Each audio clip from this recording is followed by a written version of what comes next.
الحمد لله رب العالمين والصلاة والسلام على سيدنا محمد صلى الله عليه وعلى آله وأصحابه الكمل رضوان الله عليهم أجمعين. Assalamu alaikum wa rahmatullahi. Ô chers frères musulmans et chères sœurs musulmanes, voici un hadith extrêmement important, je dirais même capital dans la vie du musulman, pour que tu puisses savoir si est-ce que vraiment tu es complètement musulman.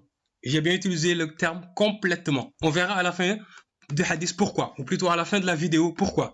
Alors, donc ce hadith que nous pouvons appeler hadith Jibril, donc il est rapporté par qui? Omar. An Omar radiyallahu anhu aydan qala. Donc c'est toujours Omar qui rapporte. Donc on peut le voir, ce hadith on peut le trouver dans les 40 hadiths de l'imam Nawawi. Alors il nous dit بينما نحن جلوس عند رسول الله صلى الله عليه وسلم ذات يوم إذ طلع علينا رجل شديد بياض الثياب شديد السواد الشعر. Donc il dit qu'un jour nous étions assis auprès du prophète sallallahu alayhi wa sallam, qu'un homme vêtu d'un blanc extrêmement vif, des cheveux très très très noirs, la yura alayhi atharu safari. Il dit on ne voyait pas on ne voyait sur lui aucune trace de voyage. Wala ya'rifuhu minna ahadun. Aucun d'entre nous ne le connaissait. Donc hatta jalasa ila nabi sallallahu alayhi wa sallam. Donc il s'assit auprès du prophète sallallahu alayhi wa sallam. Il posa ses genoux contre ceux du prophète. Il posa ses mains sur les cuisses du prophète sallallahu alayhi wa sallam. Il lui dit Ya Muhammad, oh Muhammad, akhbirni anil islam. Parle-moi de l'islam. Informe-moi quant à l'islam. Le prophète sallallahu alayhi wa sallam, qala rasulullah sallallahu alayhi wa sallam, le prophète lui répond, l'islamu tashhad an la ilaha illallah wa anna muhammadan rasulullah. Donc il lui dit que l'islam, c'est que tu attestes qu'il n'y a aucune divinité, en droit d'être adoré, mis à part Allah, et que Muhammad est son envoyé. Wa tuqim as-salat wa tuti az-zakat wa tasum ramadan.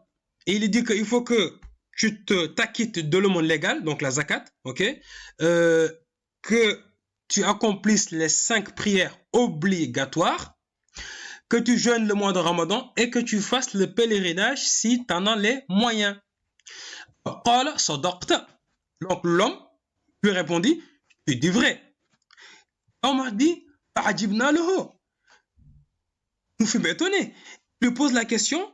Non seulement il lui pose la question et il lui dit tu as dit vrai. D'accord? Vous savez que ce cas n'arrive que lorsqu'on connaît à l'avance les réponses des questions que l'on pose. Je ne peux pas poser une question à une personne et lui dire tu as dit vrai. Donc ce qui sous-entend que je connaissais les réponses avant de les lui poser. On verra ça également à la fin du hadith. Alors, il lui dit alors, l'homme, il dit au prophète, informe-moi ou bien parle-moi de la foi, al-iman, parle-moi de la croyance. Qu'est-ce que c'est la foi, al-iman? Le prophète lui répond, sallallahu alayhi wa sallam, qala an tu'mina billahi wa malaikatihi wa kutubihi wa rusulihi wal yawmil akhir wa tu'mina bil qadri khayrihi wa sharrihi. Il lui dit que la foi, c'est de croire en Allah, en ses anges, en ses livres saints, en ses envoyés. Alors, croire aux envoyés, une explication rapide et brève, c'est tout simplement croire en tout ce qu'il nous apporte, croire en tout ce qu'il nous informe. C'est ça, croire aux envoyés, d'accord? Mais c'est pas croire en la personne elle-même comme si c'était une divinité. C'est plutôt croire en son message. Donc le jour du jugement dernier, bil qadri khayrihi wa sharrihi. Et donc, la prédestination, ce qu'elle a de bien et ce qu'elle a de mal. Et là encore, c'est selon la personne qui perçoit, quand on dit bien et mal, sachant que Allah, tout ce qu'il fait est bon. Alors, qala sadaqta, lui dit à nouveau, tu as dit vrai.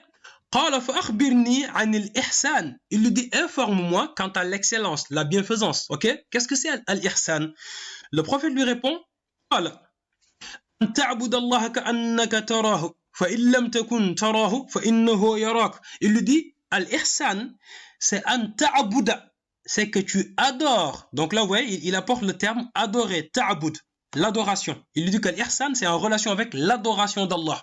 Il lui dit an ta'budallaha ka'annaka tarahu. Alors, l'adoration d'Allah, c'est beaucoup plus vaste, c'est beaucoup plus large que les 5 prières quotidiennes.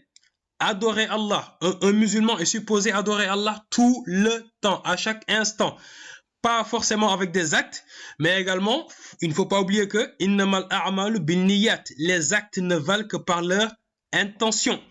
Donc, un musulman doit être capable à chaque instant, à tout moment, de formuler des bonnes intentions qui vont constituer des actes d'adoration vis-à-vis d'Allah. Ok?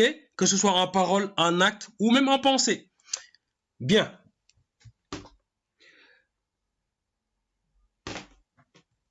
Ensuite, l'homme lui répond, voilà. Ah ouais, il répond, voilà. فأخبرني عن الساعة. Il lui dit, informe-moi quant à l'heure, donc l'heure du jugement dernier. Donc Djibril, donc là, Djibril, on saura que à la fin c'est lui, mais en tout cas l'homme dit au prophète, فأخبرني عن الساعة. Informe-moi quant à l'heure, dis-moi, en fait, comme il a parlé de l'islam Iman Ihsan, il a voulu que le prophète lui parle de Sa'a. Sa'a, c'est l'heure du jugement dernier. Et le prophète lui répond, ici, j'attire particulièrement l'attention de toute personne qui peut suivre ceci pour voir comment est-ce que le prophète sallallahu alayhi wa sallam est un homme extraordinaire. Écoutez très bien. Le prophète lui dit, Mal mas'oulu anha bi'a'lam min as-sa'ili.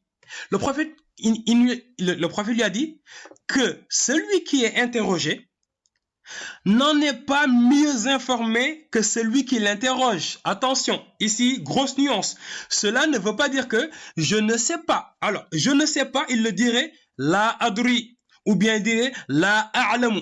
Ça veut dire je ne sais pas, je ne connais pas. Mais il lui a dit mal mas'oulu anha bi'a'lam min as-sa'il, que celui qui est interrogé n'en sait pas plus que celui qui l'interroge. D'accord? Parce qu'ici, on va faire un petit topo. Parce que vous vous rendez bien compte que lorsque Djibril a posé la question au prophète sallallahu alayhi wa sallam, Akhbirni anil islam, informe-moi quant à l'islam. Djibril savait ce que c'est l'islam. Mais n'empêche, il a posé la question au prophète. Djibril, il savait ce que c'est l'iman, mais il a posé la question au prophète. Djibril, il savait ce que c'est l'ihsan, mais il a demandé au prophète de le lui dire. Et le prophète, à chaque fois, il a répondu. Et arrivé sur un point sensible, quand il demande anis sa'a, là également, c'est toujours dans le cadre de l'enseignement. D'accord? Donc là, le prophète lui répond que celui qui est interrogé n'est pas mieux informé que celui qui l'interroge. Donc, ce qui veut dire qu'ils sont informés tous les deux. Bon, ça c'était une parenthèse. Je voulais attirer l'attention. Alors, il dit alors, voilà, فأخبرني عن أماراتها.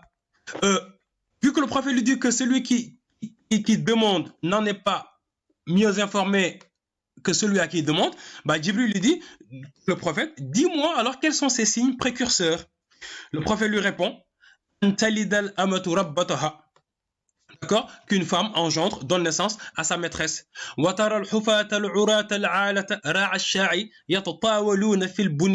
a dit que tu vas voir des gens pauvres, des va-nu-pieds, des bergers, ok, faire la course aux grosses constructions, que ce soit à l'élevation, en fait, c'est-à-dire construction, que ce soit matérielle ou bien sociale. Hein.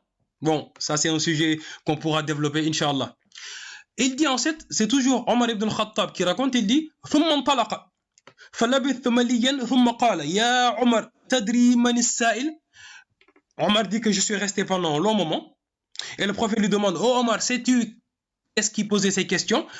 قلت, lui répond, Allah wa rasuluhu a'lamu. قال فإنه جبريل أتاكم يعلمكم دينكم. Et c'est ici, c'est exactement sur ce point-là que je veux attirer l'attention de toute personne qui va voir cette vidéo. Le prophète lui répond, فإنه جبريل. C'était Djibril. Atakum yu'allimukum dinukum. Il est venu pour vous enseigner votre religion.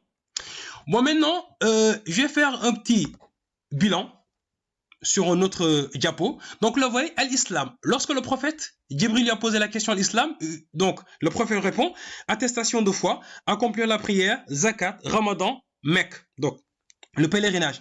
Alors, il faut savoir que dans l'islam, ok, ce qu'on appelle l'islam, donc je veux dire que dans la religion, ce qu'on appelle l'islam, c'est enseigné par ce qu'on appelle al-fiqh, jurisprudence.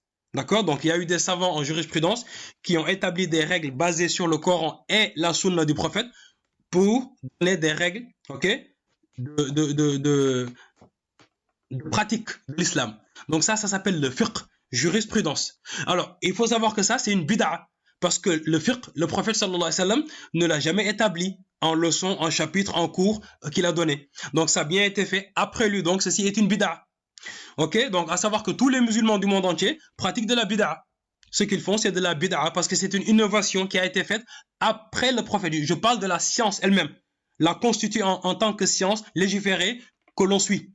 Ok, l'iman, donc la croyance en Allah. Ça également, donc les 6 points cités, c'est enseigné par une branche qu'on appelle al-aqida. Usul. Usul, ça veut dire les fondements. Okay, donc c'est la science qui t'enseigne les fondements. Que signifie croire en Allah? Que signifie croire aux anges? Par exemple, un musulman est obligé de croire que les anges sont des êtres créés à partir de lumière. Ils ne mangent pas, ils ne boivent pas, ils ne commettent jamais de péché. D'accord? Ça fait partie de ce qui est enseigné dans la foi. Mais pourtant, ça également, ilm al-usul, donc la science des fondements, ce n'est pas une science qui a été établie par le prophète. Donc c'est une bid'a. C'est une bid'a qui a été créé après le prophète sallallahu alayhi wa sallam. Lui, il n'est pas venu avec des leçons de usul. D'accord? C'est comme la grammaire en arabe. Le prophète ne l'a jamais enseigné. Donc ça également, la prendre comme partie intégrante des enseignements religieux, c'est une bid'a. Mais vous voyez que tous les musulmans, en tout cas tous les gens qui étudient la science, tous les musulmans du monde, ils pratiquent ces bid'a-là. Parce qu'ils étudient le fiqh, ils étudient le usul, et ils étudient, par exemple, le nahwu. Nahwu, donc, c'est la grammaire. Sarf. Un nahwu au sarf, d'accord? Alors, l'ihsan maintenant, ici, donc, c'est là que va se terminer la vidéo. Al-ihsan, je pose la question, elle est enseignée par quelle branche? Al-islam, c'est enseigné par le fiqh. Al-iman, c'est enseigné par le usul. Mais Al-ihsan, qui est adorer Allah comme si tu le voyais, si tu ne le vois pas, lui te voit, est enseigné par quelle branche, par quelle est cette science qui a été établie et qui enseigne Al-ihsan? Parce que vous vous rendez bien compte que si on ne prend pas ces trois-là, Islam, Iman, Ihsan, notre religion, elle n'est pas complète. Parce que le prophète a dit, Jibril, il est venu pour vous enseigner votre religion. Ça veut dire que toute la religion islamique est basée sur ces 3 points. Iman, Islam et Ihsan. Si on ne fait que Islam et Iman, notre religion elle n'est pas encore complète. D'accord? Pour avoir une religion complète en tant que musulman, il faut les 3. Il faut étudier les 3. Il faut connaître les 3. Mais quelle est cette science qui enseigne à l'Ihsan? Dites-le moi dans les commentaires. Discutons-en, Inch'Allah. Assalamu alaikum wa rahmatullahi ta'ala wa barakatuhu.